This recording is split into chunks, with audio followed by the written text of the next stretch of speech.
Tom, thank you so much for joining me today. I've been looking forward to this conversation for quite some time. Thanks for having me. It's good to talk to you.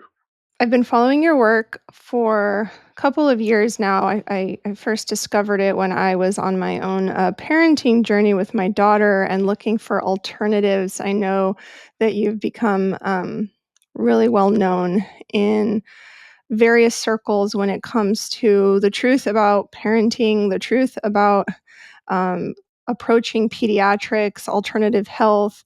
Um, so, a more like holistic approach to how to be a connected parent and how to form, um, I guess, like this autonomy in the parenting and health journey when it comes to our children.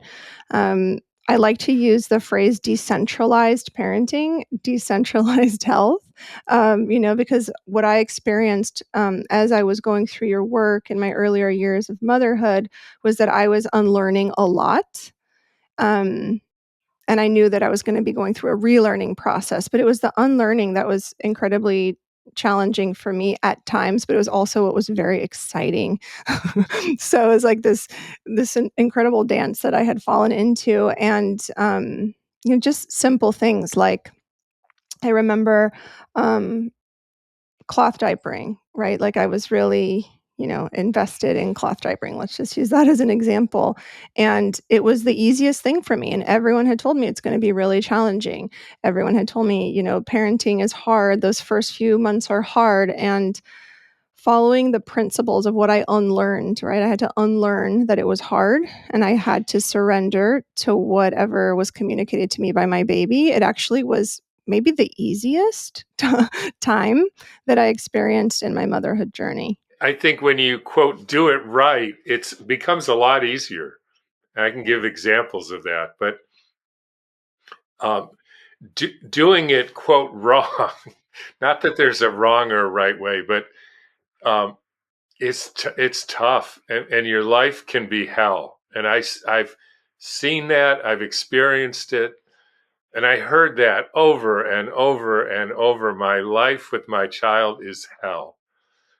And it was very simple. The reason why, it's because they were creating this hell that was inevitable. And I can give examples of what I mean by that if you want. But Well, yeah, I would, of course, would love to hear those examples because what I noticed in this journey was that so much of what I unlearned was what I would say is like clinical logic, um, legal logic, uh, sociocultural logic about what mothering was supposed to be and what my child's status of health was supposed to be.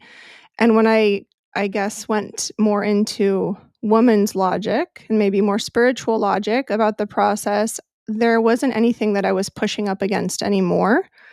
And so, yeah, I would love to hear some examples of, why women or parents in general, like we have this cultural logic about it being so, I mean, cultural meaning Western, let's say Western logic about why it's supposed to be so painful, difficult.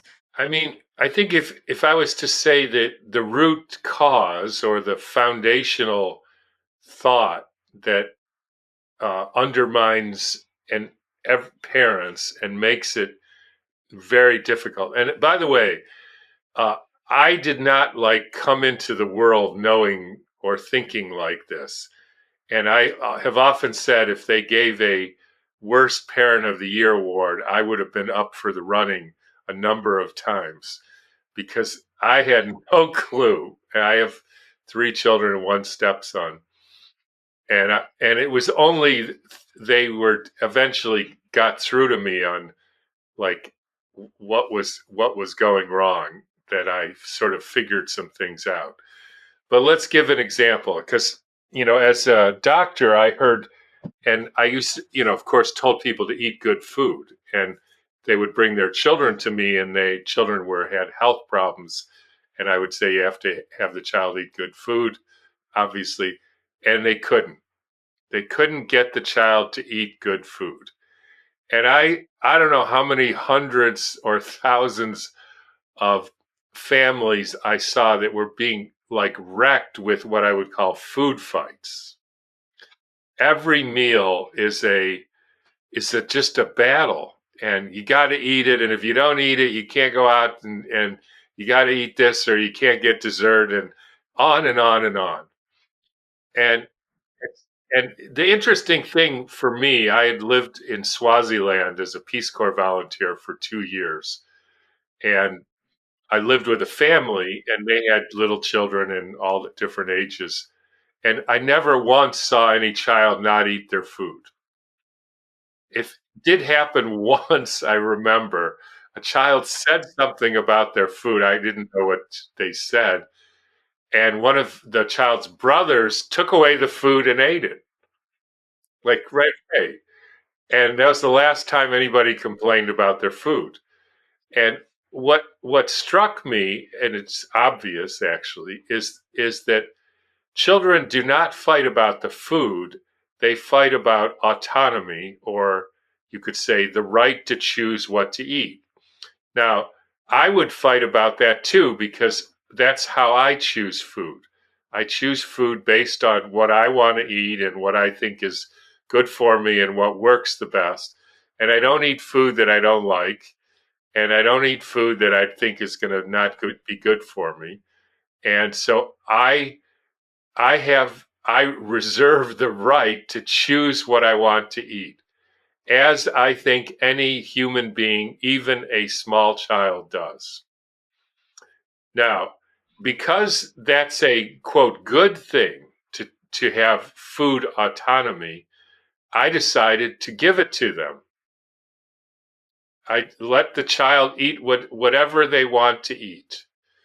Now, what I realized had happened, because people are like, "Are you kidding? What if they eat like candy and Twinkies all day?"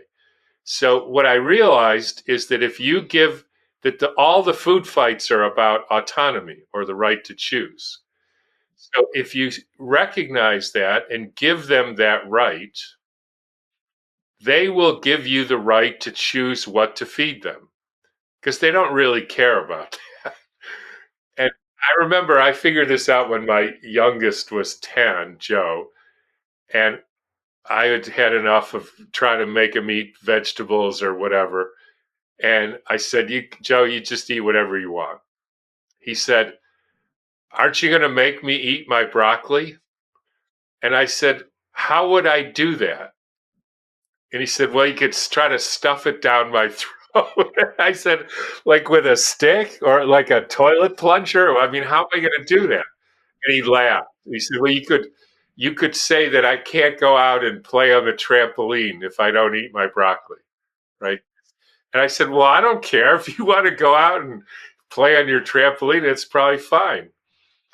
And okay, so then and I didn't give him anything else to eat, because he has the right to choose whether to eat it.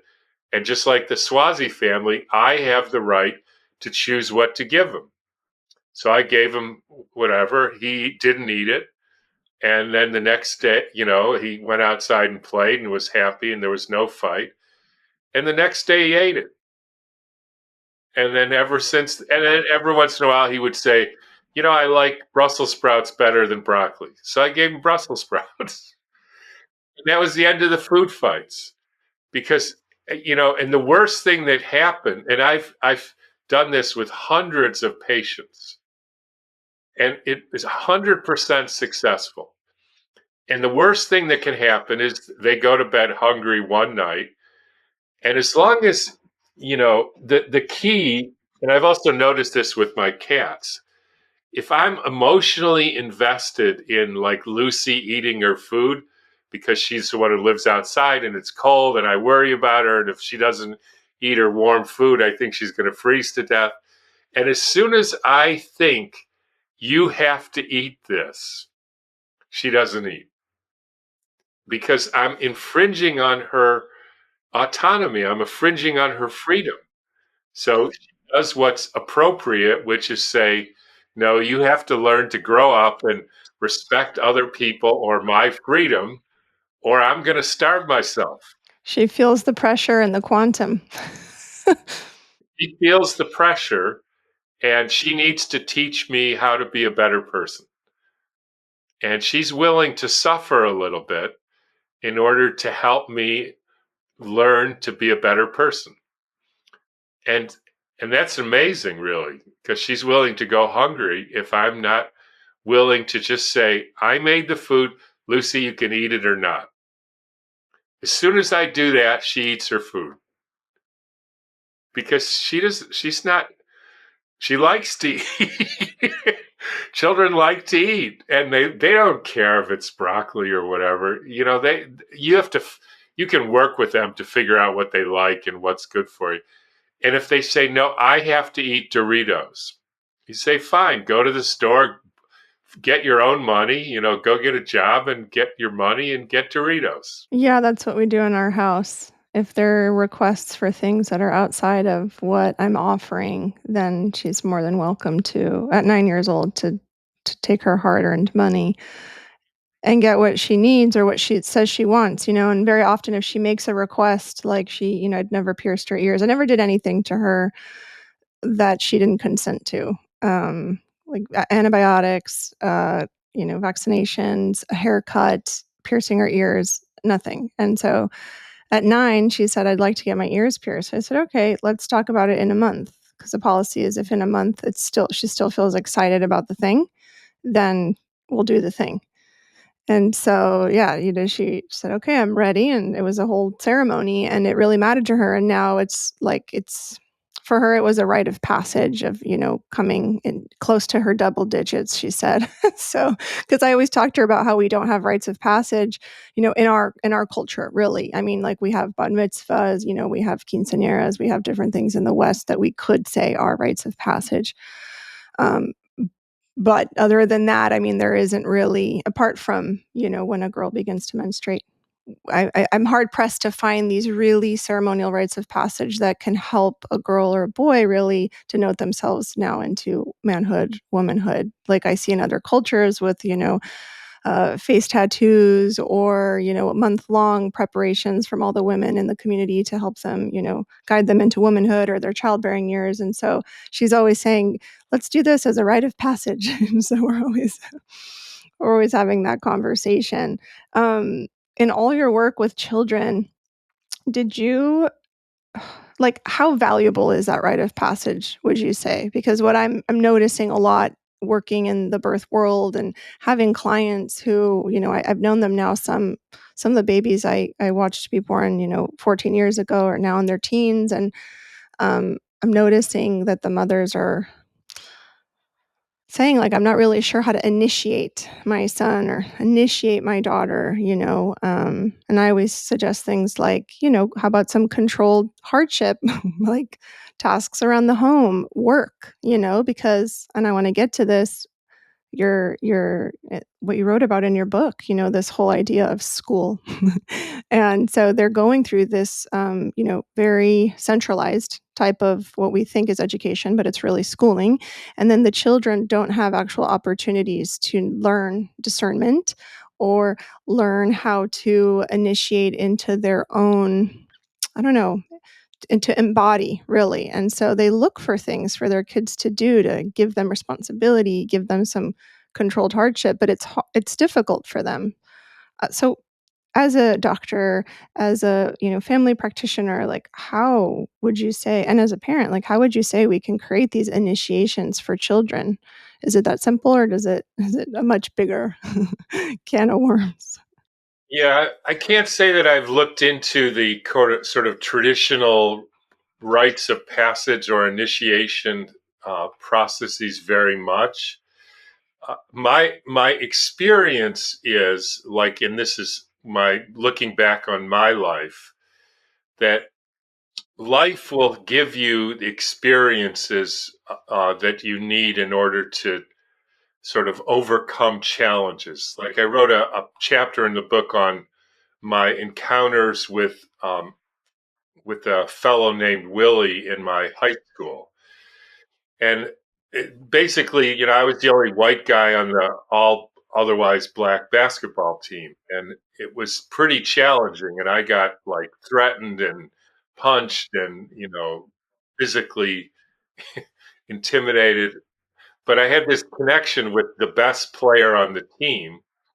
who also knew that he kind of needed me so that the team would be as good as it could be, and he would get noticed and eventually go to college and have be a basketball player. So and that's why I'm it's one thing to keep your children safe. Like, I don't think you should let a 3-year-old run out in the street and get hit by a car.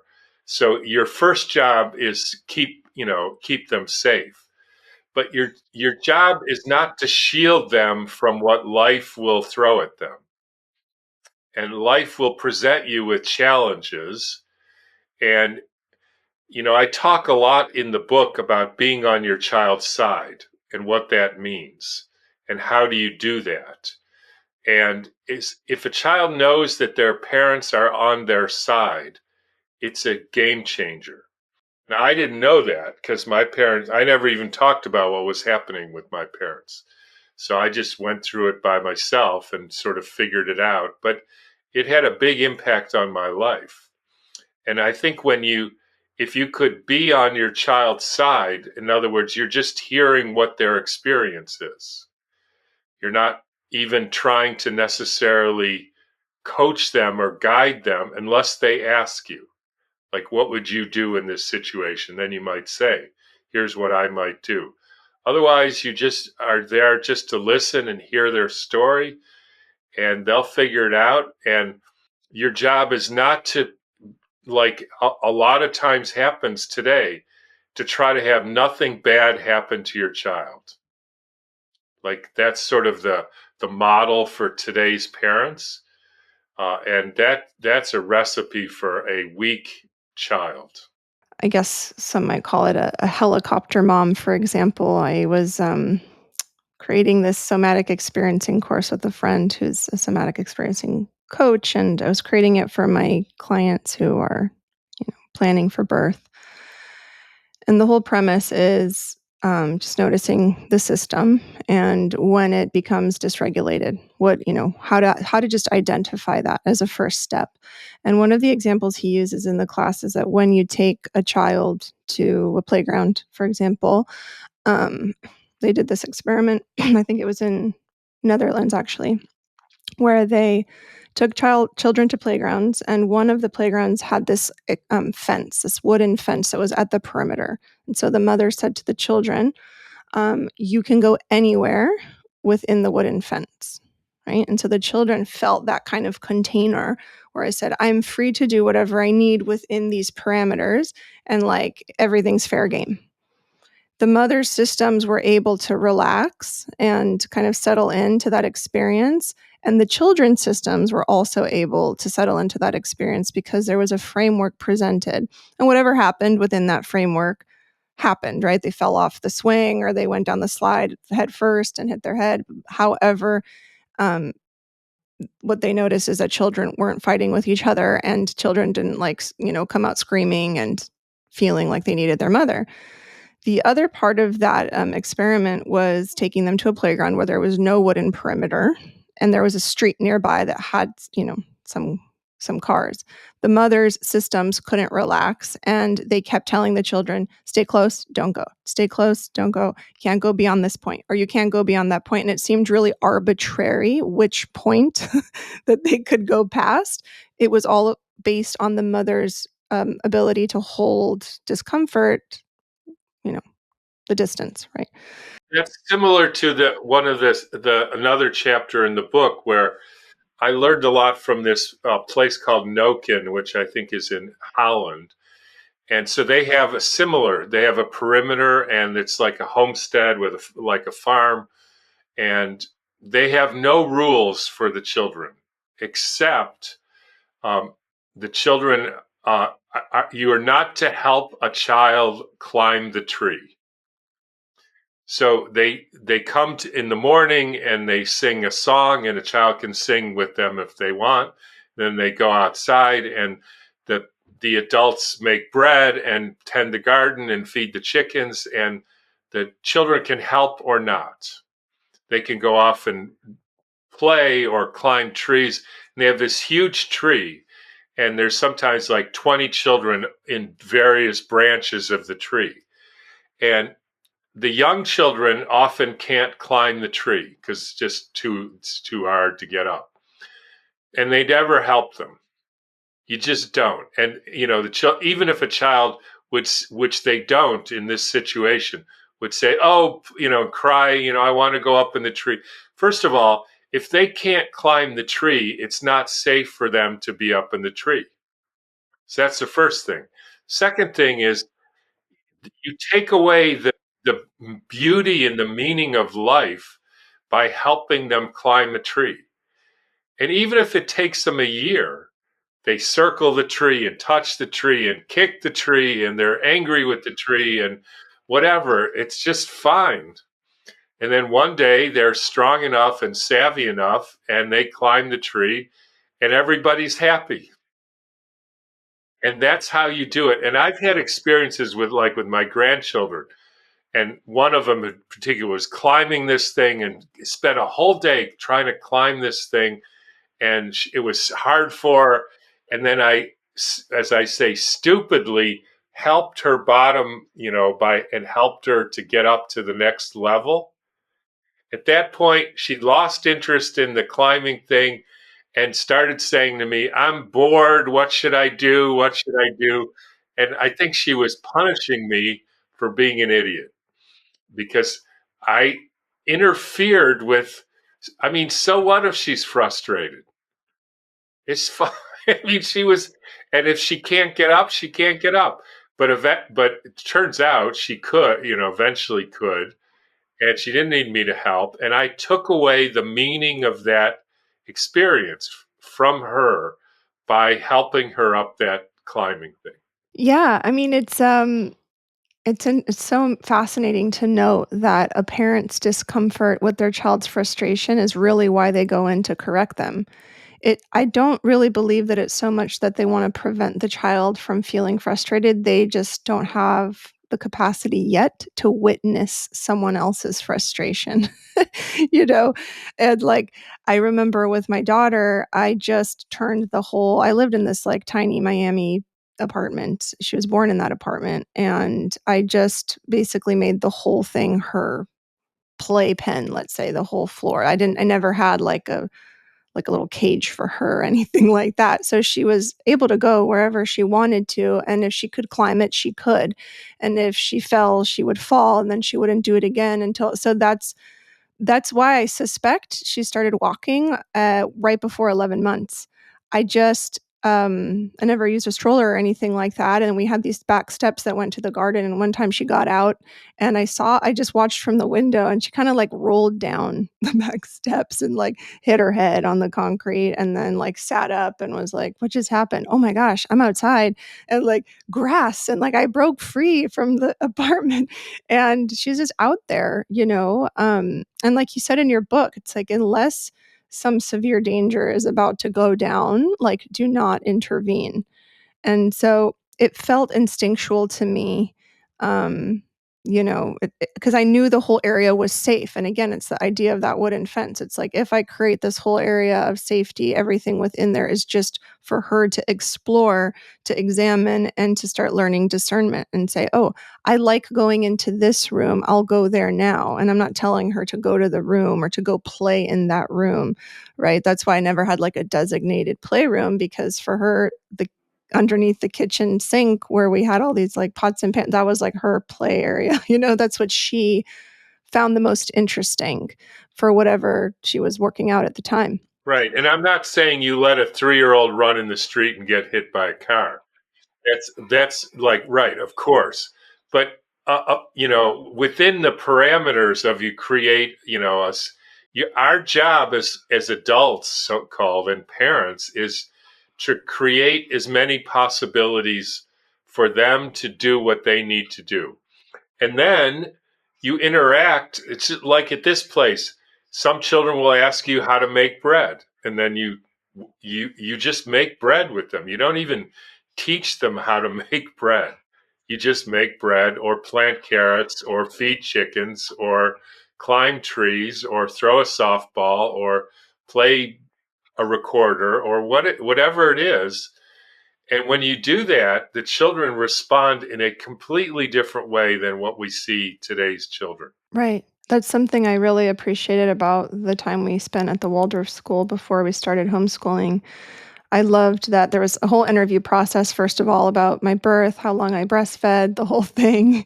However, they said to me, we have to make sure that what we're doing here, you're doing at home. Like it has to be absolutely consistent because children learn through osmosis. They're just experiencing you doing, and that's how they learn to do. That was really a really important thing for me to internalize. And, since then I've never I've never had an expectation, thankfully, that she's going to be doing something that I wouldn't otherwise do, right? Like how can I expect her to learn this thing in this like isolated bubble if I'm not participating in the thing, you know? And so it removed a lot of pressure of feeling like, oh, she has to go do that, or she has to like I was just all about removing pressure from my journey because I'd been working with so many women who were excited about their birth but dreaded, actually, maybe not consciously, the mothering part. How does this work? What am I going to do? Everyone has horror stories. Everyone's life gets hijacked by this child. Like there's a lot of resistance around that integration, I noticed. And so I said, how am I going to just make this like an amazing addition to my life? And so, co-sleeping, baby wearing, I had like maybe 4 items for the child, including the diapers. And I said, this is going to be the addition, and it's just going to be as easy as possible. And how can I do that? And that's kind of what was guiding me, even when she was quote unquote unwell, right? Like I remember one morning, it's like 3 a.m. and she woke up like projectile vomiting. It was like the first time she'd had any kind of issue. And I was like, oh, okay. And I just like held her and she vomited. It was all breast milk.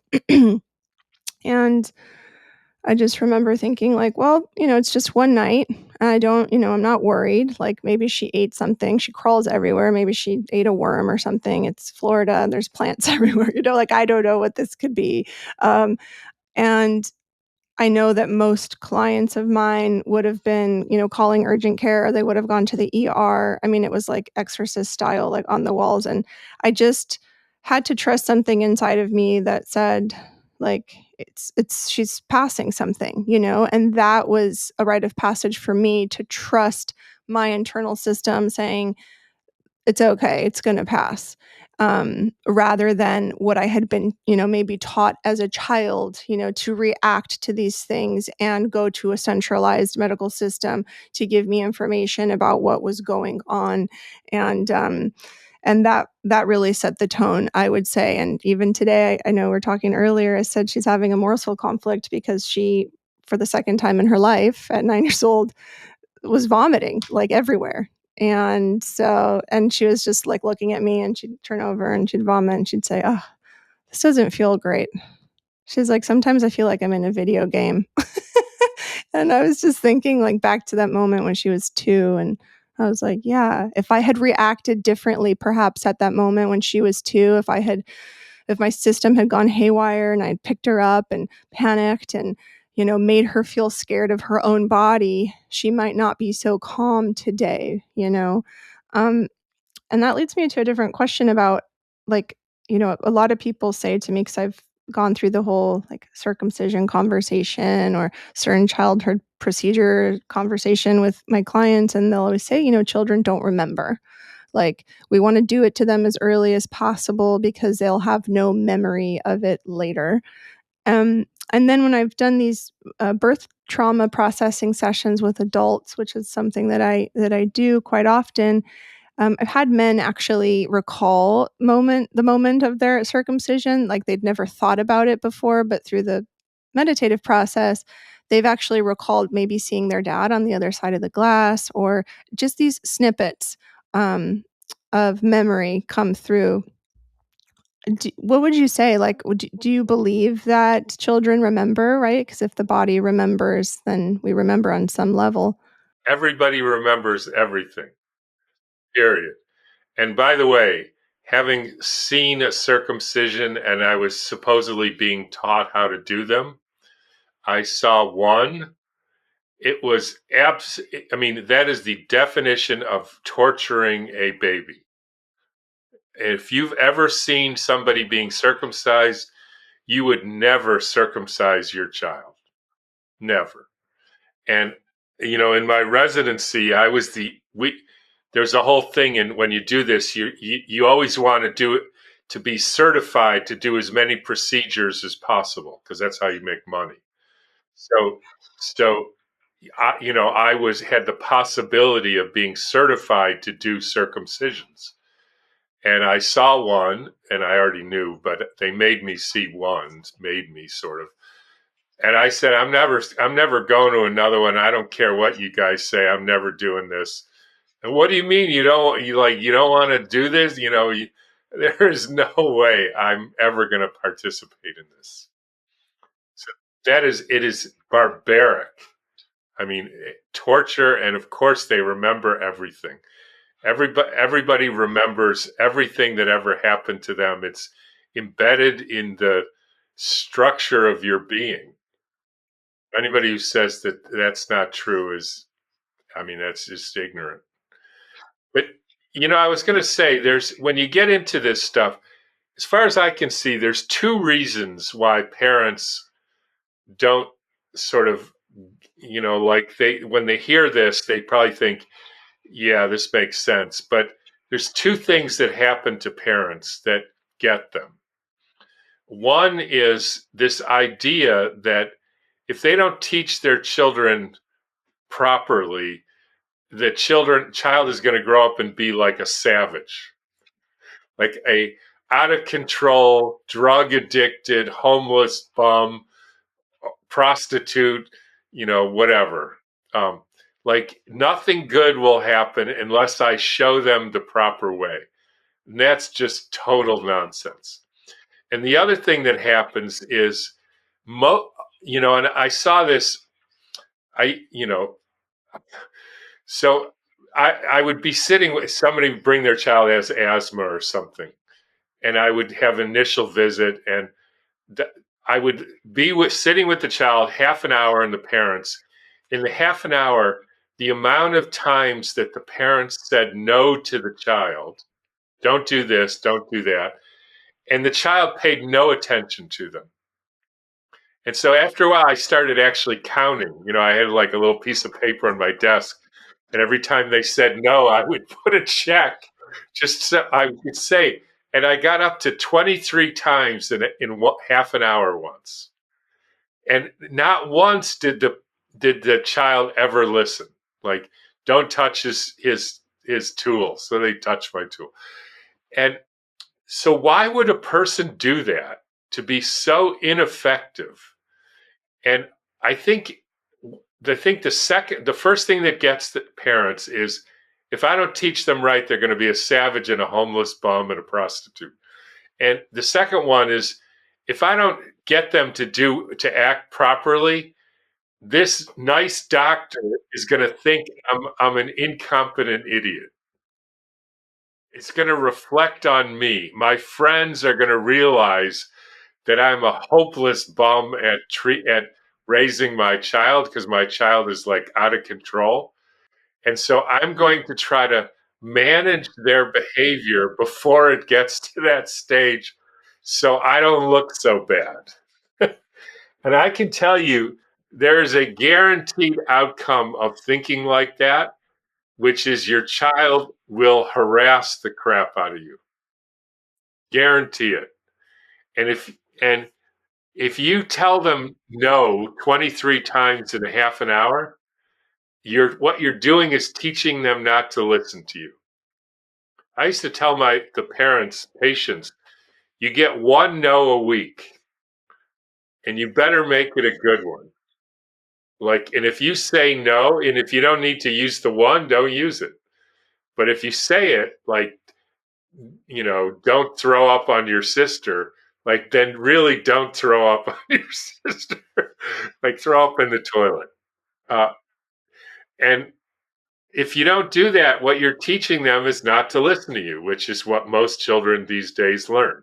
How does that begin? I mean, is it because they're I mean, So many children are inside most of the day, unfortunately, on devices most of the day, um, eating foods that perhaps they shouldn't be, and the parents are, like, out to lunch because they have to, for whatever reason, work jobs. There can't be one parent at least, focusing in, so, we have this kind of imbalance happening right now in the nuclear family. So is it really the child is just like there's so much energy within them that they are like these little cyclones and there is just no stopping them, and the best thing to do is to just like give them that wooden fence around and let them work it out? What is like where does that come from? I don't have a lot of experience with the no because I didn't create conditions to have to say no.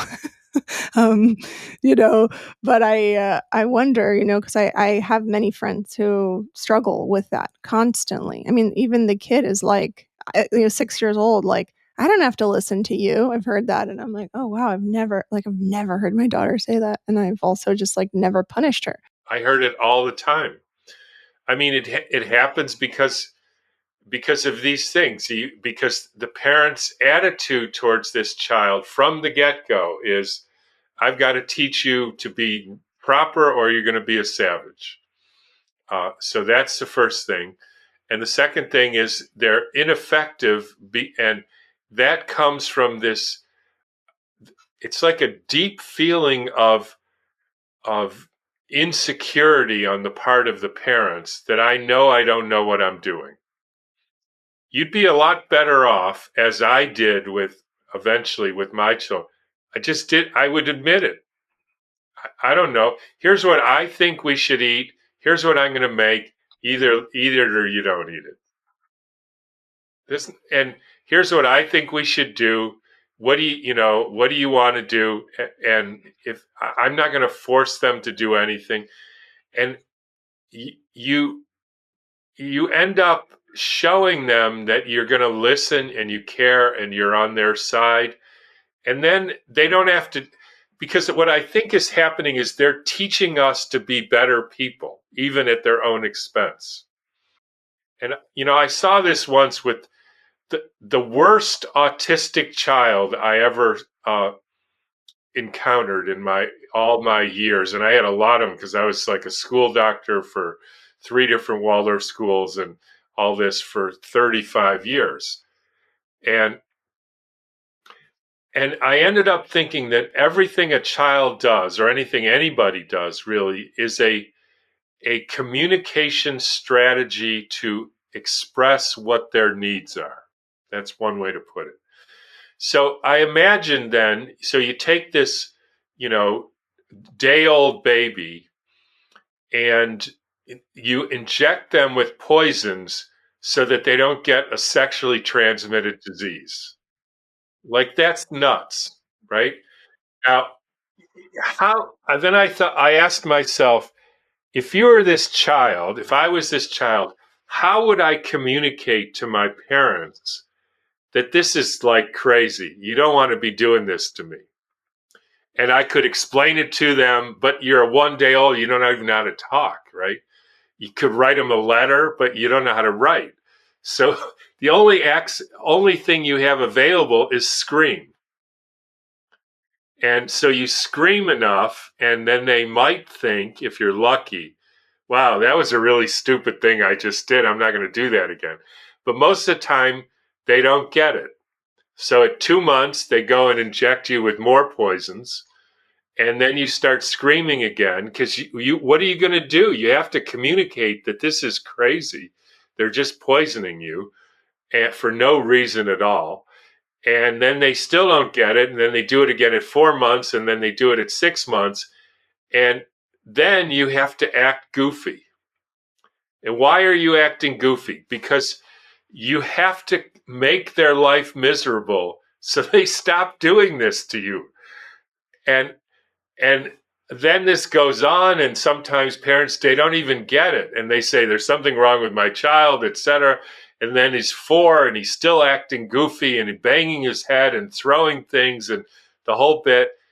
And I saw this child, and I said to the parents, the problem here, it's not he doesn't have a problem. He's trying to communicate to you to stop doing these shots and stop poisoning him and stop giving him these drugs and stop feeding him this and stop hating each other, because the parents hated each other. And what was so amazing is the child at that moment, he's like all he stops, sits down next to the mother, looks at her, folds his arms as if to say, "So you're going to listen to this guy?" Like, it's not my problem. And as soon as I don't need to communicate to you that you got to figure this out better, right?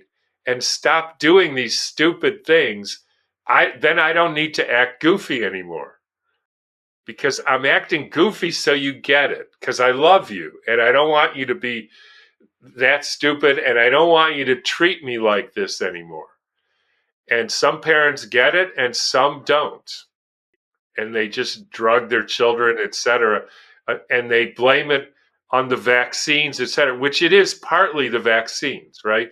Because then you have two problems. You have the communicating to your parents and you've been poisoned, right? So you got to deal with that too. But that was the only thing that I saw would work. Like, I'm going to make your life miserable until you figure out that there's a better way to do life. Until you get on my side. Until you get on my side. And then when I saw that, I could successfully treat children's health problems. Before that, it was just managing symptoms. Yeah, so there's almost like this, say, unconscious and conscious resentment toward the parents. They can't articulate it. Right, they can't articulate it, and so it just comes out in that behavior. It's a resentment, and I mean, I've seen rage towards some of my friends from their own kids, and, what you're saying checks out. And it isn't until some of them, at some point, because of certain behaviors and certain health issues that arose after all of the multiple poisonings, they kind of woke up and said, I'm not doing this anymore. And some of them have even apologized to their children.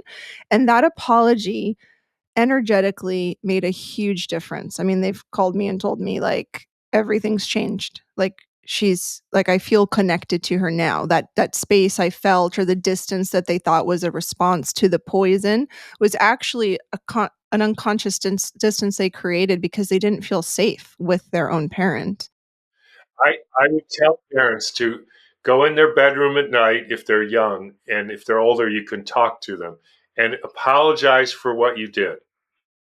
And that you just did, we all as parents did stuff we didn't know any better. I did stuff I didn't, luckily I never vaccinated my children or took them to a pediatrician, but we all did stuff we wish we didn't do, and I apologized. And then I would actually tell the children, even like a 3-month old, like when the parents weren't there, they would be like alone with the child, and I would say to the child, "Look, why don't you let me talk to your parents and tell them to stop doing this, and you don't have to do it anymore." And I think that helped. I tell them to stop feeding you like this and poisoning you like this. I got you now.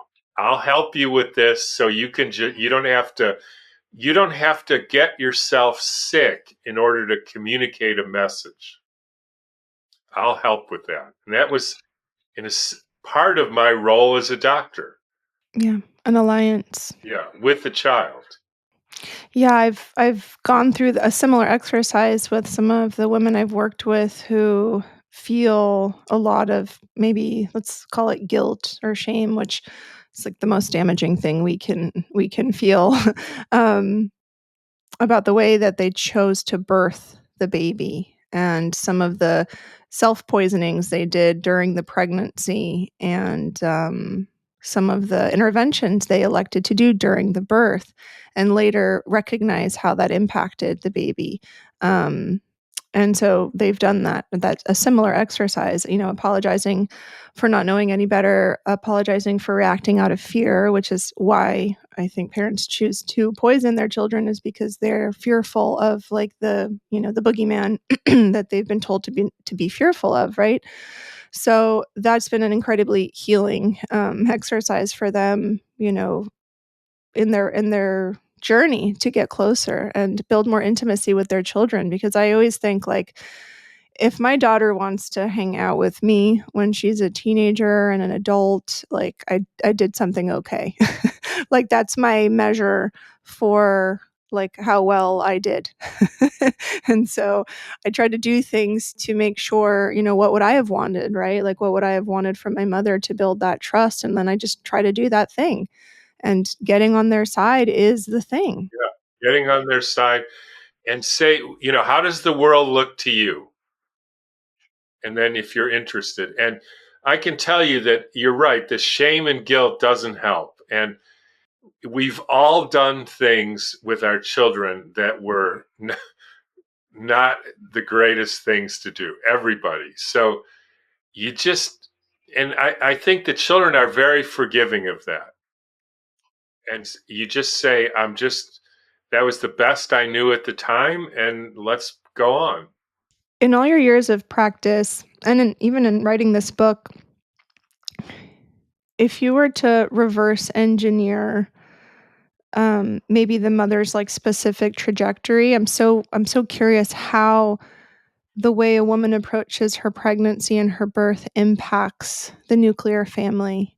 And I know that the bigger picture here, as you say in the book, is how we school our society. And it's like that, this idea that there's a secret we're trying to get an answer to if we engage with school.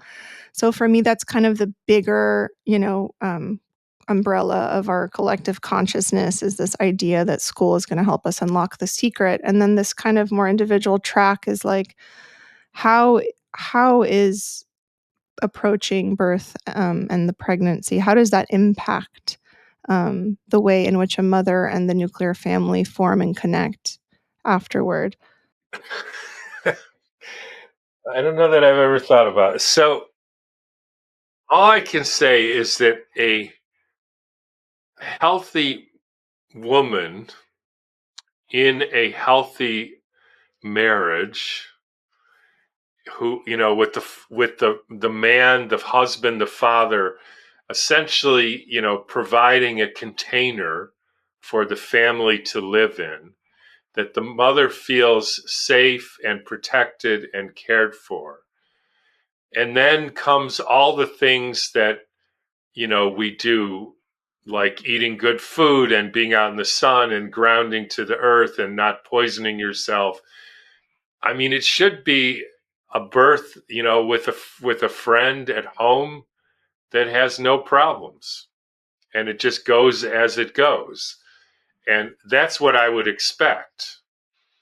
And I don't see any, I mean, that's what happened with us. We didn't have any interventions, and we never went to an obstetrician or had an ultrasound or a flu shot or any blood tests or anything. I mean, I don't, I'm a doctor, like, but I haven't had it like a physical exam since 1984, or a blood test, or anybody telling me how I am. To me, that's the key. I can figure out perfectly well how I'm doing by how I'm doing. I don't need somebody to tell me by sticking their finger up my butt or listening to my breathing how my breathing is. I can, like, go for a walk and maybe go a little faster and see if I'm okay with that. And that's a skill that's being lost, right? So mothers tend to think, I don't know how I'm doing. I need to get a blood test, or I need to get an ultrasound, which are extremely harmful interventions, by the way. Nobody should have an ultrasound in pregnancy. I don't know. Maybe there's some sort of indication, but I can't think of one. Do you know what it does to the developing fetus? mean, I wrote a whole chapter on there's all kind of stuff. I mean, it heats up the baby's environment in a way that's really awful. There are all kinds of studies. There's an appendix in the book on the negative effects of ultrasounds. It's in some ways worse than X-rays. So there's almost, I would say, no indication for doing an ultrasound in pregnancy. There's almost no indication for doing a blood test. There's no indication for doing any, uh, vaccines or anything ever. So certainly not in pregnancy.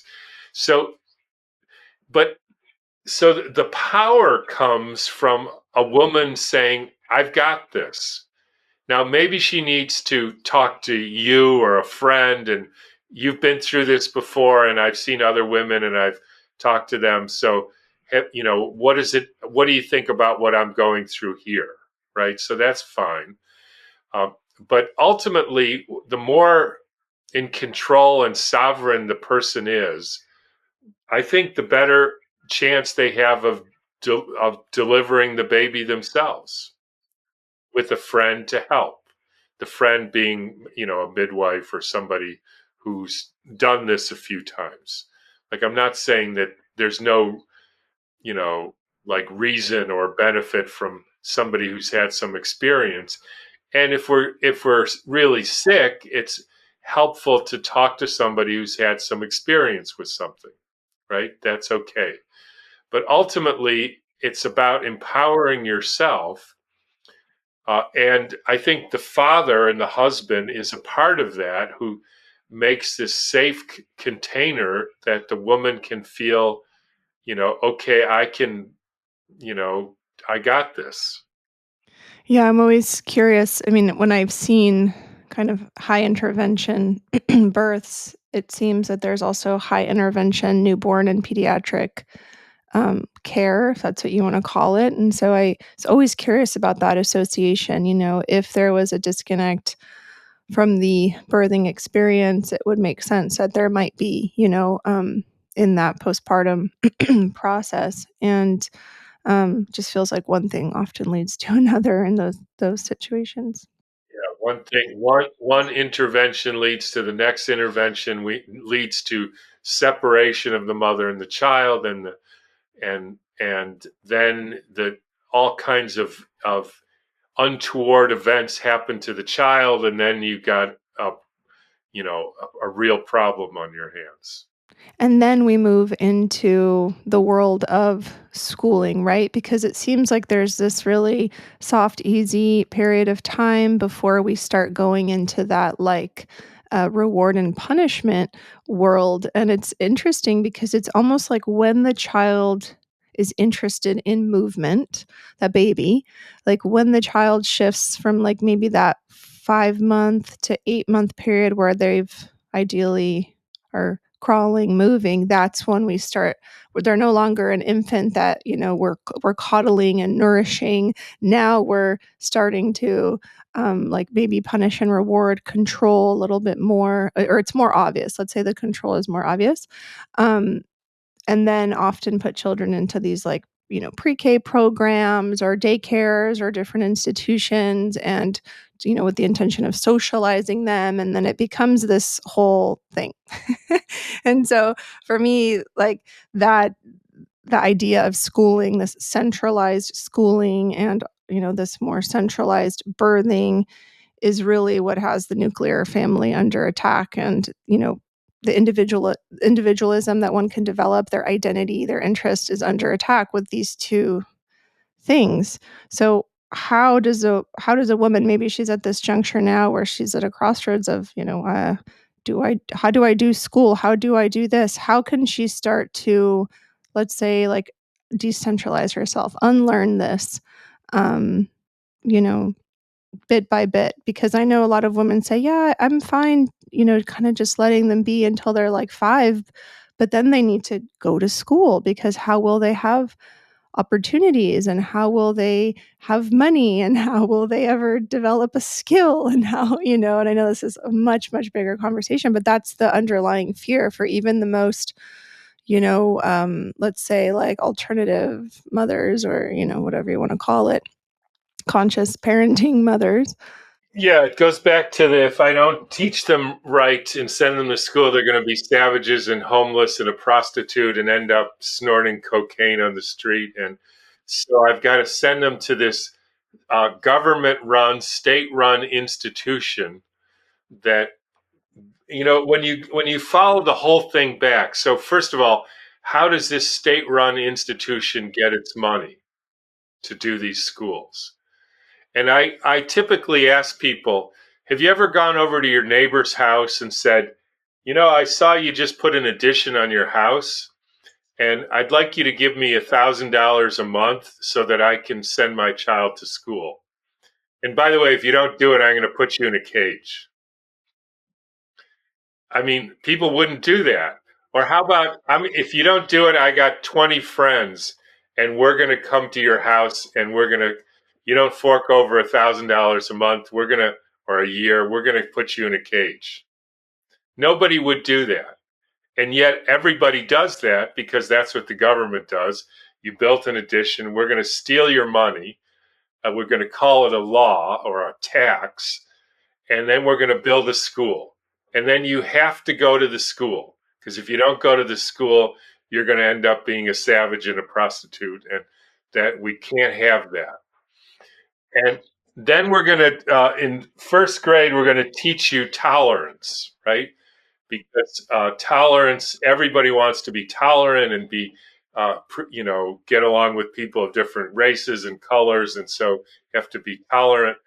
And so you have to go to school and learn tolerance. Now, if you misbehave in tolerance class, we obviously cannot tolerate that. So we're going to give you drugs so you act better, because no good school can tolerate a child not doing well in tolerance class. And that's basically the whole thing. You have to do what we say in order, when we say it, every half an hour, you have to change what you're going to do. And you're going to do this for 12 years. Otherwise, you're going to be a savage. And if you don't do it, or you rebel, or you think, well, I don't like doing that stuff, we're going to do something nasty to you, because that's how we teach you to be free. When you think about that, that is crazy. And that's why these schools easily lapse into authoritarianism.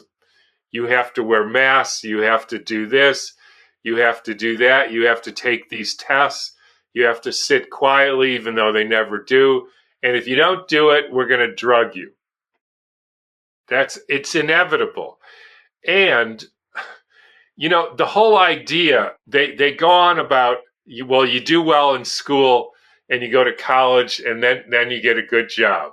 And those are the winners. So the head of the education department says everybody has to go to college.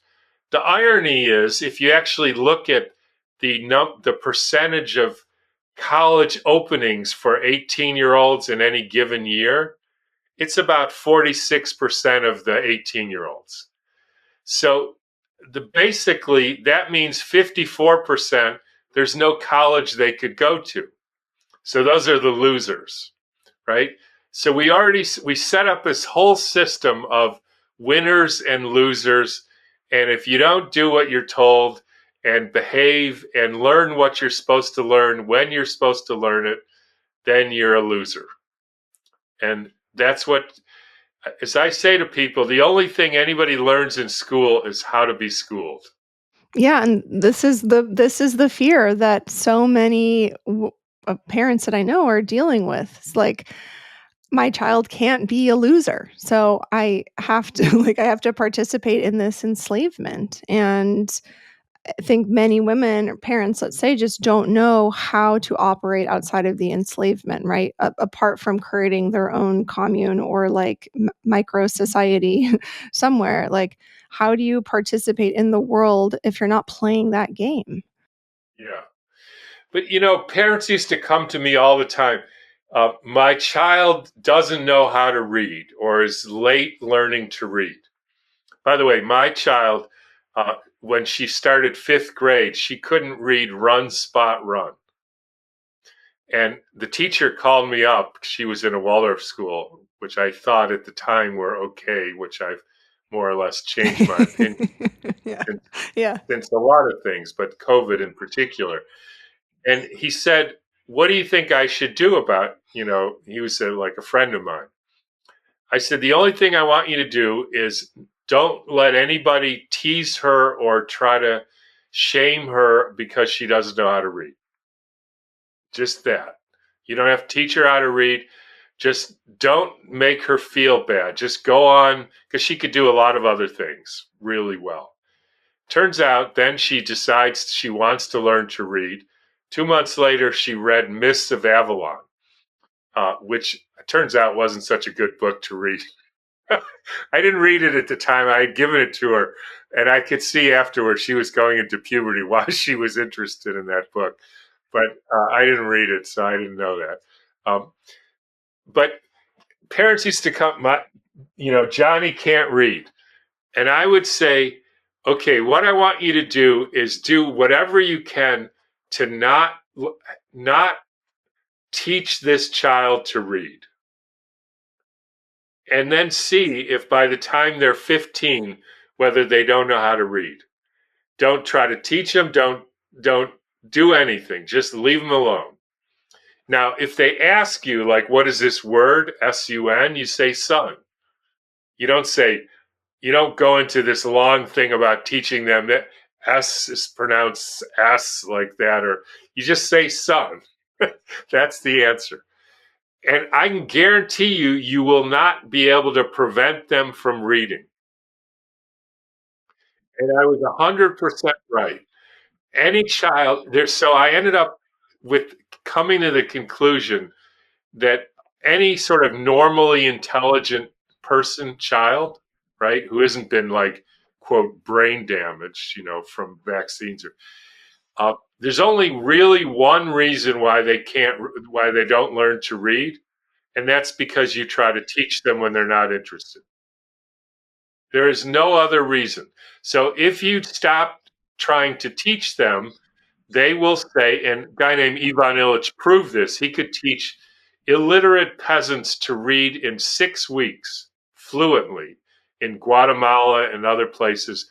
The only rule he had was you had to teach them to read the contract they had with their landlord, who was trying to screw them out of their money. Right.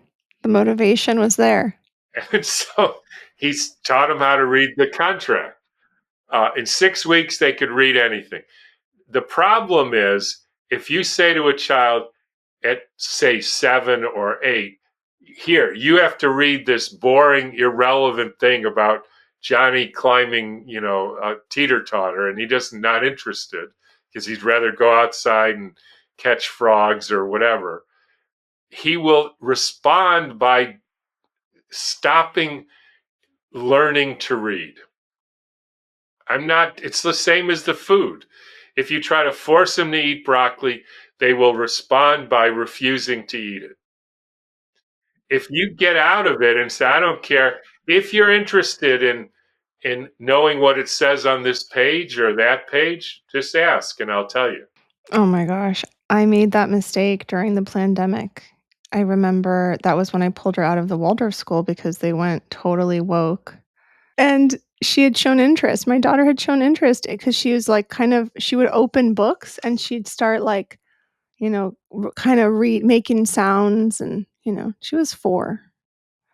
She was like, "Oh, yeah, and la la la," making these sounds and looking at the words, and she loved animals, she still does, she dissects them, she saves them, not live, if she finds them dead, she she's not torturing any animals, but she's really into it, and so she's always had biology books, it's her thing. So I said, "Oh," and I told a friend of mine who's an early childhood educator, and she said, "Get her this book, and sit down with her." I sat down with her once to do a quote reading lesson. And she, for 2 years, refused to touch a pencil, Like the exercise was just tracing words and then sounding them out as you did it. And as soon as I did that, it was like absolute resistance, like as if I was like making her drink like coffee or something. Like she just was like, no. Until one day she decided she wanted to learn more about animals and I wasn't available to read to her. So her motivation and interest came from wanting to learn about the animals without my being there. But it took 2 years to recover from that incident. Yeah, and here's the thing, when you watch children interact together, they don't do that teaching thing. If they do, they get ostracized. And so here's the way that a child learns math. And I talk about this also in the book. You get this child who wants to build tree houses, right? 8-year-old boy, for instance. He's building tree houses. He's cutting the wood. He's putting it up there, and he's trying to figure out how to make it all line up and work. And you happen to have a friend who really knows how to build really good tree houses, right? So, and you say, someday the child says, "Yeah, I really want to build these tree houses." You say, "Okay, I have this friend, and he can probably help you with the tree house." So you take him over to his friend, maybe with some of his other friends, and the guy says, "Okay, so the first thing you have to do is you have to measure the sides, and then you have to add up the sides so that we know how long to cut the boards, right? Because that's how you build a tree house." And the 8-year-old says, "What's adding?" Because he doesn't know what that is. And the guy building the treehouse says, "You're 8? You don't know what adding is?" "No, nobody ever told me about adding." "Well, I can't teach you how to build a treehouse that you want to build until you know how to add numbers."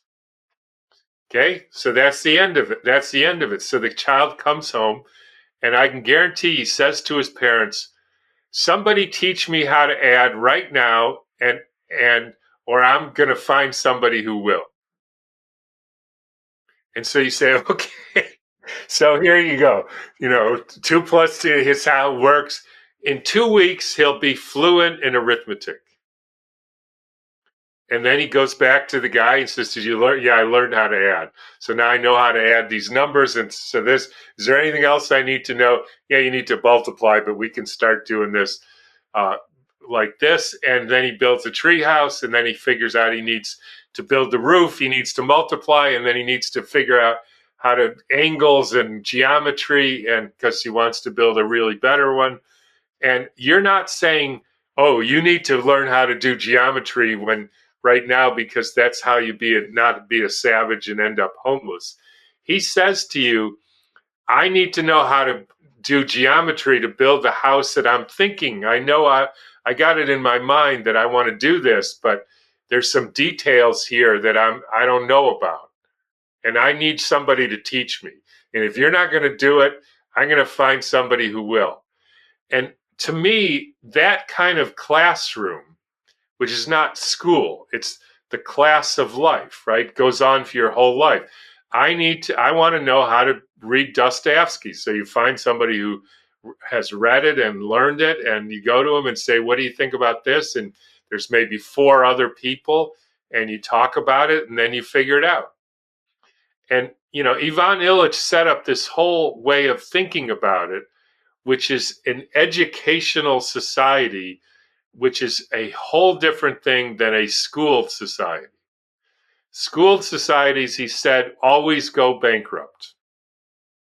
And they always promote, you know, really rich people, and most of the people are losers, and everybody hates each other, and the taxes go up because you got to build more buildings, and you got to get policemen for the buildings because everybody's shooting each other because they hate being there, and on and on and on. And that's what we got.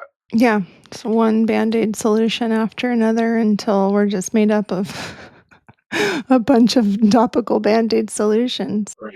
So, but the other, there are practical things. I tell parents, if you're the only person in your town who's not doing school, you got a problem. But if there's 100 other families, you got it made, because then you just figure out what your child wants to learn, and you find out other families whose children want to learn that. You hire somebody to teach them whatever it is, arithmetic, something, and it said it's like, it's the equivalent of if you had 10 boys who wanted to learn to shoot a basketball, and then you got Steph Curry to come and do a class on it. I can guarantee you nobody would act out or misbehave. Because if they did, one of the other boys would say, "You leave, because you're messing with my ability to learn from this guy, and I don't want that. So you're out of here." Nobody misbehaves in that situation. They're all interested and invested in being there. Yeah, they want to be there, and they don't want to have they're appreciative that this guy came and he's going to, spend an hour showing them something that they want to know. And that's such the opposite of what happens in school. And I tell you, if you don't believe me, go and hang out a day in a public school or, most private schools. It is a nightmare. One threat after another. I mean, I've heard, even my own daughter, she spent of one semester in a school, and oh my gosh, I like still am processing my own trauma from like witnessing that in her. Um, but I gave it a shot, and it was not the Waldorf school; it's a different school, and Montessori based. Let's just call whatever they wanted to call it. And I remember one day she came home. She was staring out the window. We were in the car. She was staring out the window, and I said, "How's it going?" I said, "Did anything, silly happen?" I just asked her specific questions. I said, "Did anyone get in trouble? Did anything silly happen?" And she said, "Do you ever feel like you're just floating above your body?" And I said, inside, and my internal dialogue was like, "Oh my God, my daughter is like disassociating, and we have a problem." And I just looked at her in the mirror and I said, "Yeah, it happens when I'm somewhere I don't want to be." And so my whole life is focused around being where I wanna be all the time so that I never have to do that. And she said, "Well, it happens to me every day." And I said, "Okay." And we just, like, never went back there.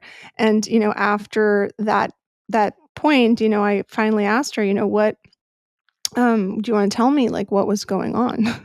Like, 'cause I just pulled her out. I didn't ask any questions. I just was like, I'm always on her side for sure, as much as I can be at any given moment, as I learn more about this process. And she just said, "I had to ask permission to use the bathroom." She's like, "And sometimes they didn't believe me that I had to use the bathroom." And I was like, and of course, I'm, like, crawling out of my skin. I'm like, "Wait, this was happening to you?" And she said, "Yeah, but I knew that, you were working on a big project and you thought it was a great place for me, so I just didn't say anything." I'm like, "Oh my god, now my child's caretaking me, like, what's going on here?" And that was the end of it. It was just never again. But as she recounted her experience, having to ask permission to use her body when she needed to, she said, the lights would start to hurt her eyes, so she'd just close her eyes. And the teacher would say, "Why are you sleeping?" She said, "I'm not sleeping." She'd have her eyes closed. "I'm not sleeping. I just can't with these fluorescents anymore," she'd say. And I'm like, of course this would happen. She's been outside her whole childhood. I've never asked this of her. And in a sense, it was almost like experimental. And I'd never heard her use the word bored before. And she said, "Mom, I would feel bored." And it was almost like, no, she said nothingness is how she described it. I said, "This must be how all children feel." That is how they feel.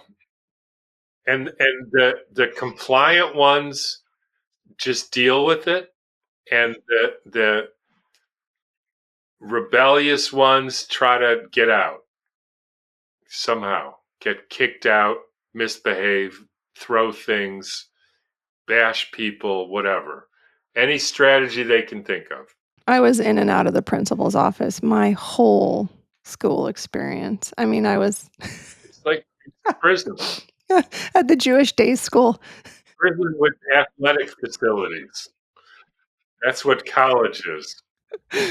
That's right, and access to other things that make you think you're free, but yeah, so it's, It's a, it's a prison break, and so to speak, the unlearning that goes in, as an adult, right? As you're coming into this, it's that unlearning process and making, I don't know, reconciling how we grew up, and saying, okay, like that's what it was, and thank you. And like, how can I now alchemize that through this little person's journey that I'm shepherding, you know? And then you just do the best that you can. Yeah, well, your daughter's lucky to have you. I can tell you that. Thank you. Thank you. So yeah, Tom, this has been an incredible conversation. I loved your book. I actually read most of it with my daughter, and she was fascinated because she said he's on to something. She said, I can tell you nobody wants to be there. She says, I know, she said it yesterday actually, because there was one part that we were reading in the schooling, the second part of the book, and she just said, I remember kids were only doing things because they didn't want to get in trouble. Things were only Kids were only doing things because they wanted their parents to love them. I mean, that's what it is, right? We have all this languaging for it. Like as adults, we have all this languaging for it, but coming from a 9-year-old, it's so simple.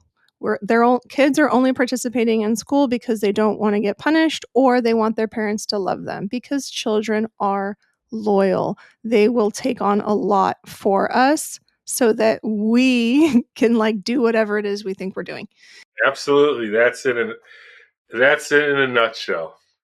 And there's my favorite quote about school from Ivan Illich, who everybody should read, is school is the process where if you do well in school, you get the dubious privilege of being able to consume more school until you've consumed so much school that the only people you can talk to are people who've consumed a similar amount and type of school. And that's like virologists and economists and political scientists and geographers. They've consumed so much school, and it's mostly nonsense. And only people left they can talk to are similar school people. Yeah.